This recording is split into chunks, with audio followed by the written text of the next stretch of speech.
Extraordinary Phenomena Investigations Council presents Epic Voyages. Come join us as we enter and experience the great mysteries of the world with tonight's host, James Clarkson.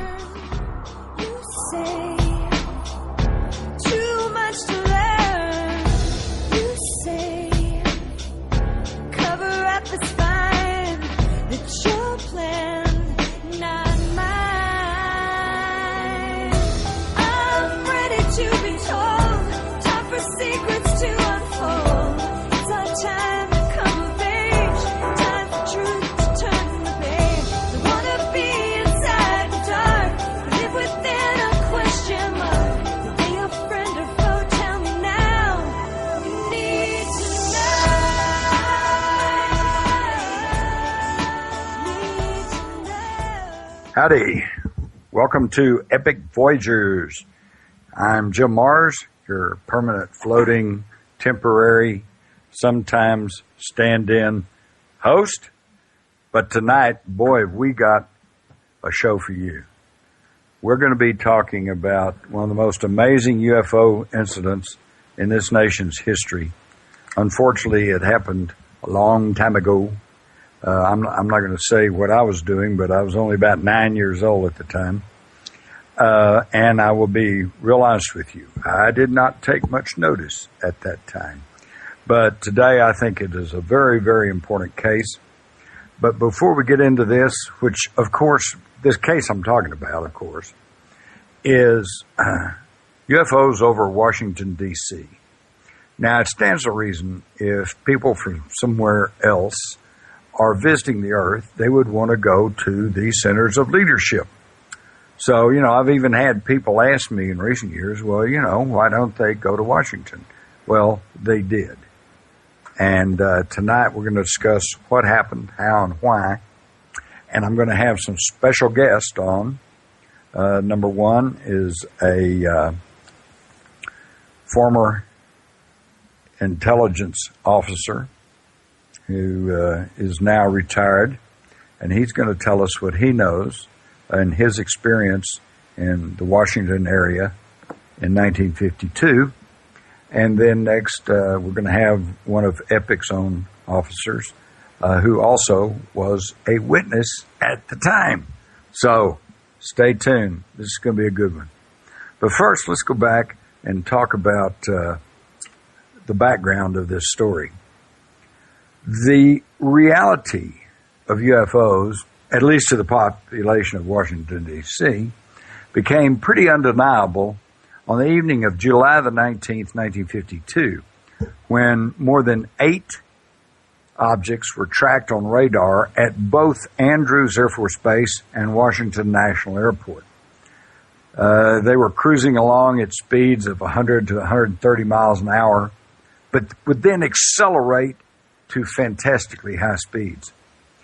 These objects were observed by experienced pilots, air traffic controllers, tracked by radar, and seen by thousands of people for several hours. And the thing to keep in mind is these objects, whatever they were well within Washington's most restricted airspace. They passed over both the Capitol and the White House. And over the next several days, they kept coming back. And this, of course, was simply the latest in a whole spate of UFO sightings actually around the world. Of course, as we all know, that really got kick-started in June of 1947 when some UFOs were spotted over Mount Rainier. But when the sightings over Washington first began, the news media was right on top of it. News reporters and photographers pressed into the radar room at National Airport and were watching these objects zooming all around. However, before too long, the media was ordered out.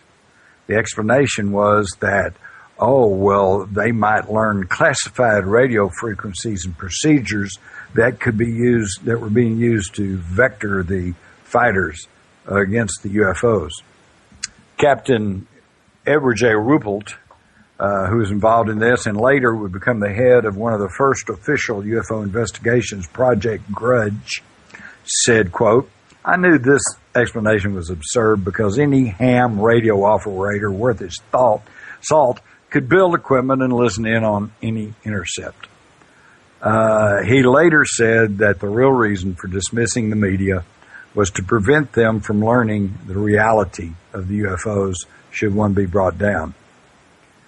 F-94 military jets were sent aloft to intercept these bogies, which were flying through this restricted airspace. But every time the jets would close in, the UFOs would accelerate, boom, be out of sight. Radar positions were given, but the ground observers couldn't seem to see anything. It was all very frustrating. The news media went wild. Headlines said, "Fiery objects outrun jets over the Capitol. Investigation veiled in secrecy following vain chase. And jets alerted for saucers. Interceptors chase lights into D.C. skies." That was back when newspapers still had some control and were not under the total dominance of their corporate masters. So the next day, or after several days, on July the 29th, Major General John Samford called a news conference trying to respond to this hoorah. It was the largest and longest press conference convened by the Air Force since World War II. According to Ruppelt, General Samford hedged on some questions simply because he didn't have an answer, and he finally passed the buck to an intelligence officer who speculated that all of the stuff over Washington was actually caused by temperature inversions. Now, this is a phenomenon that creates pockets of warm air unable to rise due to similar temperature layers in the sky, and temperature inversions sometimes can reflect light and might even be picked up on radar. So, of course, the news media duly reported that Air Force debunked saucers as just natural phenomenon. However, the Civilian Aeronautics Authority, the CAA, which is a forerunner of our current Federal Aviation Administration, the FAA, conducted a study. And they, too, concluded that temperature inversion had been indicated in almost every instance of the Washington sightings. But this was, of course, warmly embraced by all the debunkers, especially since so many of them had been spotted. 50 targets alone were tracked on May the 23rd, which even preceded July. But, however, it has since been determined that during those nights in June, July, and August, the radar images had only appeared on a few nights, and that the temperature was not such as to create temperature inversions. So eventually, of course, not made clear to the public, the Washington National Airport sightings remained as unknowns. It's really amazing what has happened since then because, of course, we've had all of the policies changing. For example, this will blow you away. This, I think, may be evidence of an actual shooting war between UFOs and the military. According to the New York Times, between 1951 and 1956, 192 aircraft either vanished or were crashed and destroyed. In June and July of 1952, the period we're talking about, 94 fighter jets worldwide either disappeared or crashed, and 51 men were confirmed killed. Now, of course, since they vanished and since they crashed, then you can't always say they were shot down by UFOs. But what would provoke something like that? Well, the news media reported in 1952, quote, "The Air Force today revealed that jet pilots had been placed on 24-hour nationwide alert against flying saucers, with orders to shoot them down if they refused to land. By July the 30th, Major General Roger Ramey, Deputy Chief of the Air Force Staff of Operations, that name may sound familiar to you. He was the one who met with reporters in Carswell Air Force Base in Fort Worth, Texas, a few days after whatever crashed in Roswell, and tried to explain it away as a weather balloon, even though he was holding a telegram in his hand that modern computer enhancement is shown to contain words like crash, victims, etc. But he also, at that time, in 1952, tried to explain that, yes, he admitted that interceptor planes had been sent aloft several hundred times as the result of reported sightings of UFOs, but he stressed that this was just standard procedure. And then, of course, between 1951 and 1952, we had all these crashes and planes vanishing. Then, of course, the military apparently got cooler heads and said, okay, never mind. And they ordered, do not shoot them down. The instructions were changed. They became known as the Communication Instructions for Reporting Vital Intelligence Sightings or Service.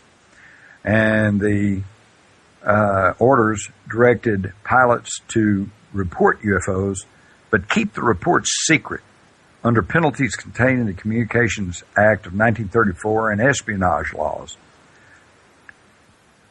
So, and before too long, this censorship and secrecy extended well beyond the military.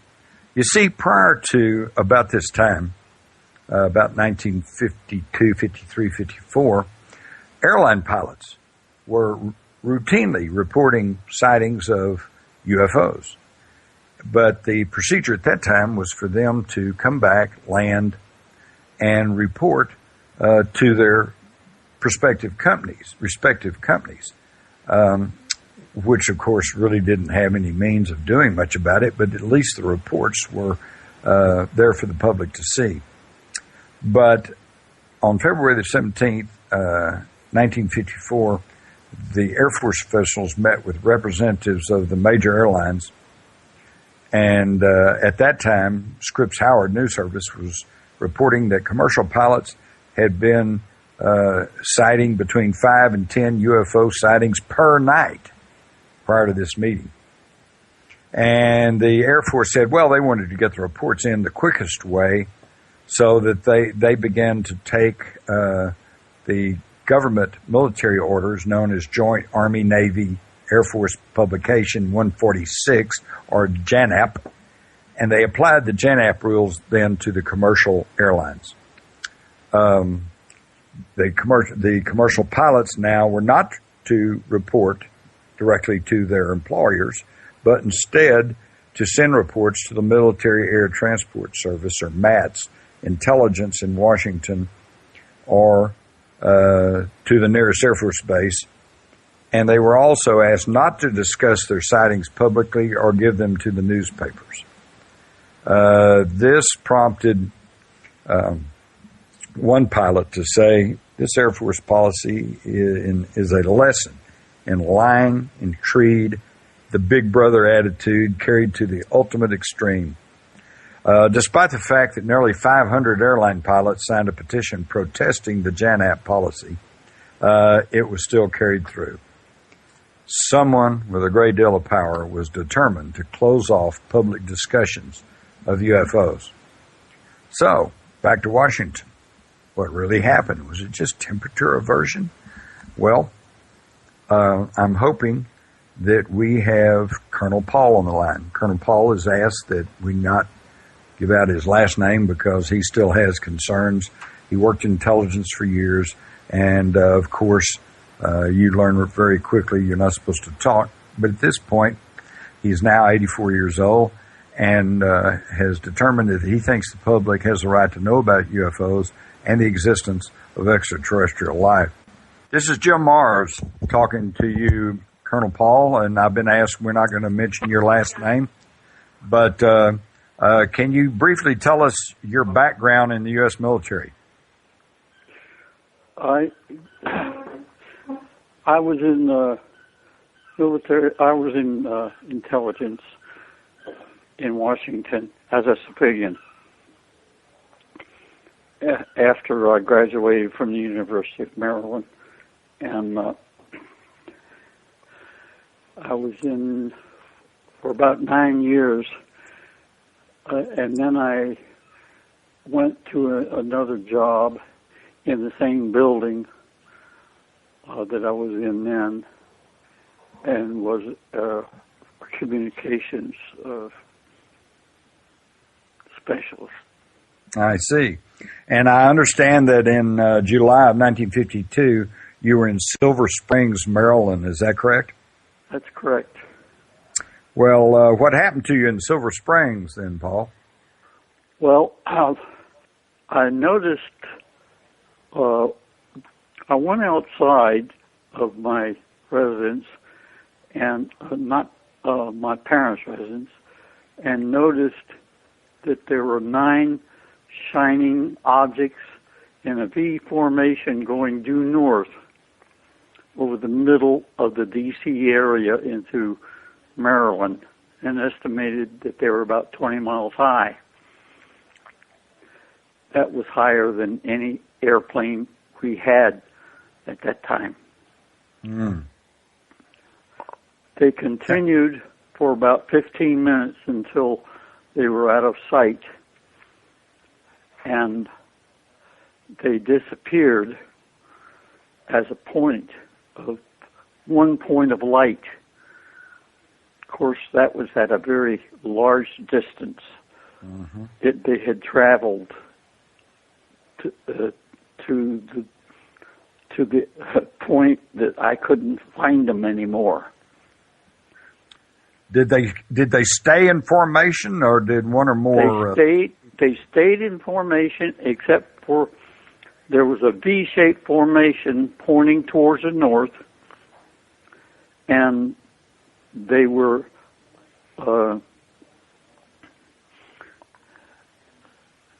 and north would have been right towards Washington, right? No, towards the other way. They had finished going over Washington. Oh, they had been to Washington and then passing over your position. Okay. That's right. And then, let's see. Then I noticed that they were under a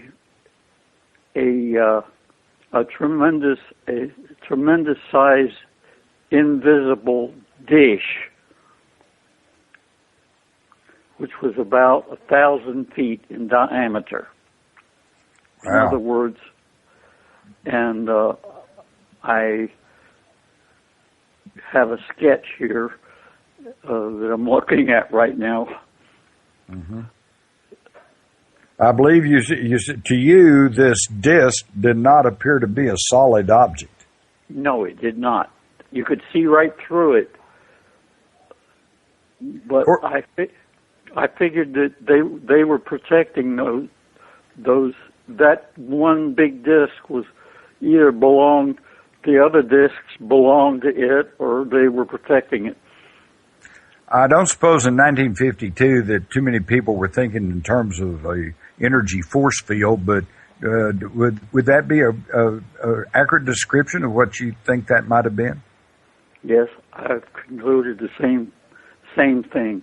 Uh-huh. How long did these objects remain in sight? For about 10 minutes. So they were moving relatively slowly? That's right. But at that did you ever see it? At that height, that is not real slow. No. Angularly, it was.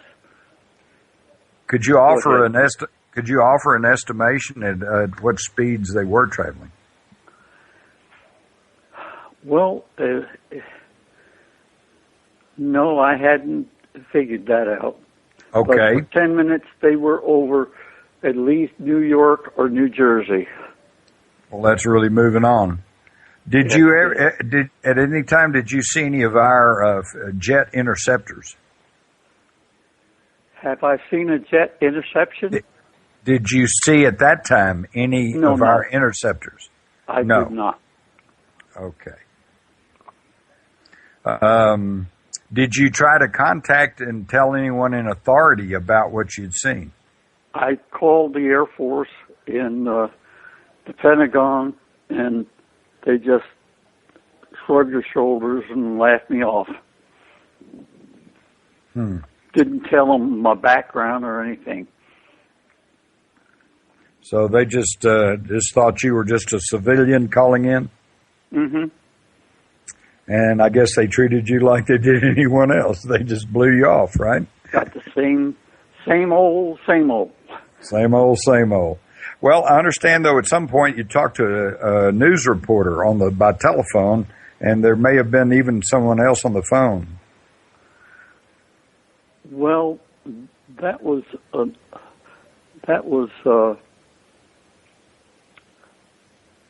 probably a 1950. 64? Was that the other instance? Or 64 or 5, yeah. Okay, so you had another experience. Well, let's move up then to 1964, which, of course, was the year that Lyndon Johnson was president. And that was the one that raised a lot of stink. All right. Well, tell us about that. Well, I was in my office, and at 4:20, we have to close the windows and lock them for security. And I was on the east side of the wing and of that building, and I noticed about 12 to 15 objects traveling in a north to south direction, and they were being pursued by 2 jets. So that's where the jet interceptors came in, was this sighting you had in 1964. Right. Okay. Or 65. So what happened when the jets, did they ever catch up with the objects?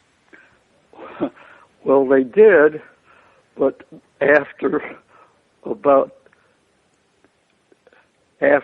much huffing and puffing, believe me, and bellowing, when a jet has got all the cocks open in the fuel, and it just is a black streak, those old jets. So they were pouring on the coal. They were giving it everything they had. Everything they had, and they finally caught up to them. And what happened was astounding to me. As soon as they reached a point where the other people didn't want to be bothered with them any longer, they took off. Meaning the UFOs. Huh? Yeah, meaning the people in the UFOs or whatever the objects were. Yeah. They, at that point, somebody pushed a button and they went so fast it looked like the jets had stopped. Have you ever seen that? No, not midair. In midair. That's at a speed. This is what astounded me. At a speed that was incomprehensible just about for me to be watching. And then all of a sudden that stopped. My goodness. I couldn't believe it. So they took off at such a speed, it made the jet fighters that were going full bore look like they were just sitting still. That's right. That was impression I got Wow. to my eye. That's right, and that's all I can report on. Did you try to report that incident? Oh yes, several times. I went down. I was invited to the TV station, and I got down there not the same day, but several days later, and they absolutely did not want me to mention any other aircraft in the sky. And They didn't want you. Yeah, they didn't want you to talk about the jet fighters, right? That's right. They're stopping, so to my eye. That's exactly right. Wow. Is this when you were talking to a news reporter and I had called up to the office. They had invited me down there, and was greeted. I don't know who it was now, but by a male, and he informed me that I would only be invited to talk about the UFOs if I did not mention anything about jets or U.S. air jets. Now, this was coming from a media producer, right? Not from the military. No, that was a media producer, and I said, "Are you sure?" And I says, "I'm going home if you don't want me to tell what the whole story is." And he called the other guy on the phone, whoever it is. He told me the other guy I did not speak to, he did, and he said he won't get in. He doesn't want you to mention the jets. So I left. I felt like I had been put upon and was being asked to put the public on about the whole thing, and I resented it. Well, good for you. We need more plain, straight-talking people like you. Well, listen, in both these instances, and particularly the one in 1952 when you saw the formation coming out of the Washington, D.C. area, was there any reason at all for you to even consider that this might be some kind of a natural weather phenomena? Well, I had never seen anything like that. In my business, I was studying those things all the time. Oh, you were studying UFOs? There were reports in and out, you know what I mean, included before they cleaned up everything. So what, did you have any orders from your superiors how to handle such reports? I did not. In fact, he didn't even know anything about it. And